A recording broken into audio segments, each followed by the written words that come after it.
I'm Kelsey. I'm Regina. I'm Adam. I'm Brady. And we're Queen City Running Company.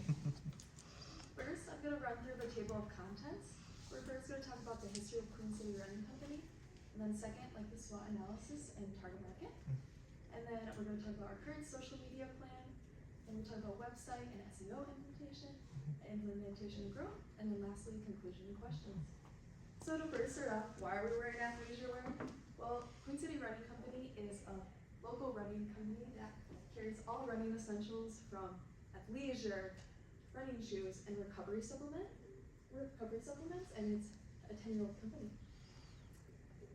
What's so special about Queen City Running Company is it carries a lot of exclusive products that are not often found in the Upper Peninsula, such as a variety of Lululemon products and Goodyear sunglasses.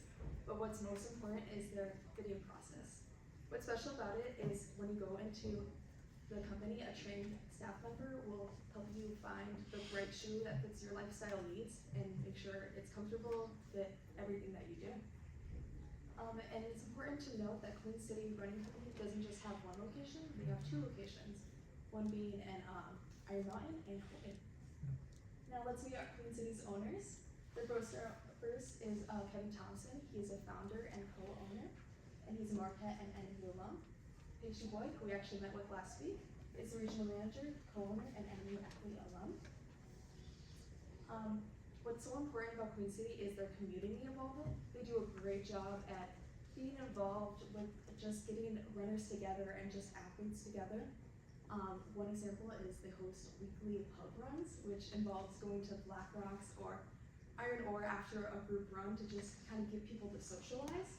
But they also target younger audiences with their kids races and kids summer camps. And they want to grow their younger adult audience, and ways that they do this is also providing good discounts for NMU students. Like if you were to go into the store, you could get a 20% off discount on their products. But I'm going to switch to Adam, and he's going to talk more about the target market. Here, so like she said, I'm Adam, and I'm going to talk about the target market and the SWOT analysis. So, Queen City Running Company, they have customers that range typically anywhere from 18 to 70, but they sell premium products, and premium products come at a premium price, which means affluent customers. And who's more likely to be affluent? People over 50 years old. So over 60% of their customer base over 50, but obviously having a location here in Marquette and in Houghton, so close to a college campus, it's a shame to let all that money go to waste. So what they want to do is they want to connect with a younger, more digitally connected audience. Excellent. So now I'm going to talk about the SWOT analysis. So for their strengths, they are well known, at least in the Marquette community, and I believe as well as the Houghton community. They do a lot of community event involvement. They help with a lot of different marathons and running events. But one of my favorite things is they do personalized shoe fitting. Me, I had nerve damaged feet. I wasn't able to run pain-free in years. I'm actually wearing the shoes that they recommended right now. I can run pain-free. It took years for that to happen. They know their stuff. They are very experienced people and have great customer service. But they want to reach a younger audience, and that brings me to the weaknesses. They have very poor tech skills, said so by the owners themselves.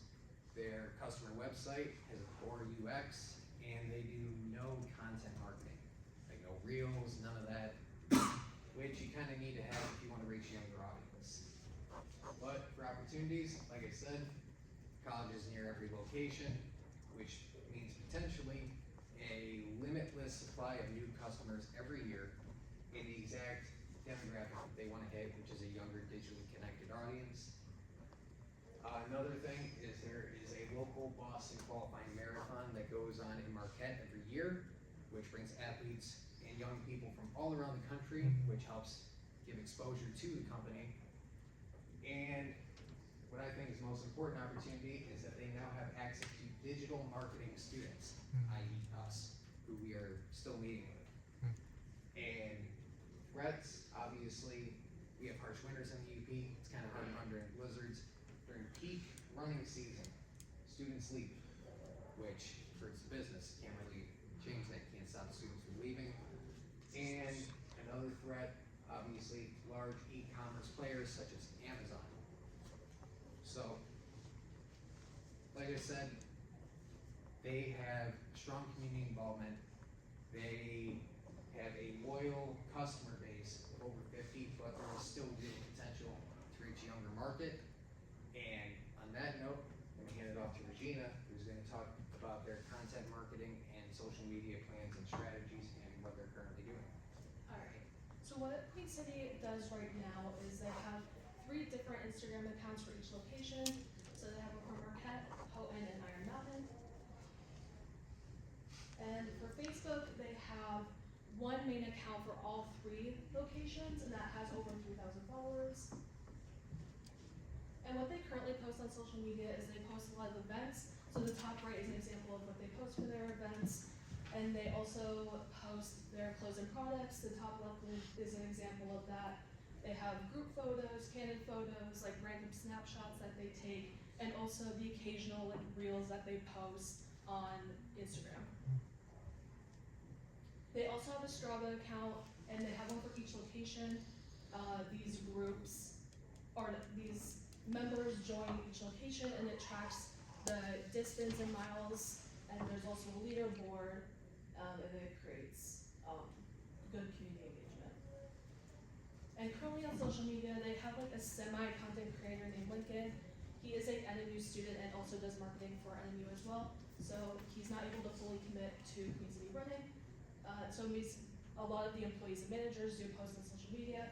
The top is an example of what Lincoln like creates for the social media, and the bottom is like what the employees and managers do. So it's not much like cohesion, which is something Paige mentioned. They want to create better cohesion on social media, and they want to get comfortable with Instagram Reels. Before we dive into the website, I want to reiterate something that was spoken about a little bit earlier, the target market. We got to speak to one of the owners, Paige Du Bois, and she mentioned to us that their current clientele are ages 50 and above. However, they want to tap into a young demographic of audiences. In order to do that, we propose primarily focusing on brand identity. Ages 20 to 30 tend to respond well to consistency and fun professionalism. That being said, when we asked Paige about their consistency and their brand guide regulations, she mentioned that they do not have a brand guide. As soon as she mentioned this, it gave us an amazing starting point to start targeting this younger demographic. In order to target this age group, we had to first target something that Queen City Running already has, along with something that a 20 to 30-year-old can identify with, such as community events, a stronger social media presence, and optimizing their website for performance. The next step is to explain to the client why having 2 websites are bad. So, why are having 2 websites bad? It's bad for a multitude of reasons, but the main ones being SEO optimization, the 3-click theory, and lack of data analytics. SEO is the backbone of getting your website in front of the viewer's eyes. But with 2 of the same websites competing for one user's attention, spider skimmers can get confused and think one website is fraudulent. This would be detrimental for Queen City Running because 80% of local search results result in conversion. Without Queen City Running being at the top of these search listings, they can lose a large demographic of customers and runners. Next is the 3-click theory. This is a theory backed by UX Tweak that shows that people will get uninterested in a website if they can't find what they're looking for by 3 clicks. Currently, if you go onto Queen City's website looking for community events, but happen to start at their store page, you will never be able to find these community events. This is terrible and needs to be fixed. This will result in losing customers and losing possible new running members. In order to solve this problem, we propose combining the 2 websites into one, with both the events page and the shops page being on the main homepage of the website. This way, we'll be able to access both sides in one click, and you might just be able to get a person that was only looking into the community events to shop at the store, and someone who was only looking to shop at the store to go to a community event. This is our mock-up proposal for the new website. The main three things we wanted to focus on was decluttering the hero for better UI. The second thing we wanted to focus on was keeping both the community page and the shop front and center on the website. This is because when we spoke to Paige, she mentioned that a large part of their profit comes from the online store. And it was extremely important for her to have it front and center. The last thing we wanted to do was to keep new arrivals on the showcase of the website. On their previous website, they have new arrivals, but it's not that interactive and it's kind of boring to look at. This way, it'll be front and center and easy to access. The last major change would be implementing Google Business Listings. This is a way we can look at more localized search patterns and better optimize our SEO. With all this in place, we know that Queen City Running's going to be on a good path. But how are we going to implement it? Let me pass it over to Kelsey. Thank you, Brady. So what we plan to incorporate, we're gonna combine those two websites, improving that SEO, really focusing on keyword strategy and improving our local search visibility, as well as hiring a digital marketing specialist. This would be a part-time person that can really focusing on expanding the market to reach a younger demographic. And we do that by making targeted material to reach those demographics, and then leverage community engagement by participating in local events as well as partnering up with local businesses. So we weren't able to get an exact budget number from Paige, but we did split it up in percentages, and our marketing budget would look like 25% to website optimization SEO. We want to be the first store that pops up when customers search up Marquette Running store. 20% to Google Business Listing, which would go to creating and maintaining that Google Business profile. And then 25% to social media advertising, which would go to paid boosts on Facebook and Instagram, as well as we start to implement TikToks.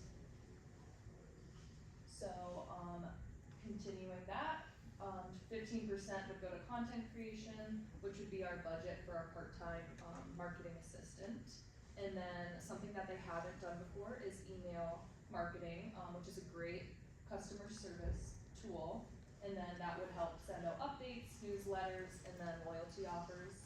And then 10% to community engagement, which would go to sponsoring local events, social media giveaways, and then local social contests. So to briefly touch on our 4-month KPI focus, in November, we're gonna see us implementing the new website, combining the two, and then we would like to measure our click-through rate. In December, focus on sales growth during the holiday season as people are buying gifts, and then in January, possibly sending out like an email to measure customer satisfied rating, and then in February, possibly measuring our social media traffic and our new followers. This concludes our presentation, and Kelsey's gonna pass out stickers for you guys, but please let us know if you have any questions.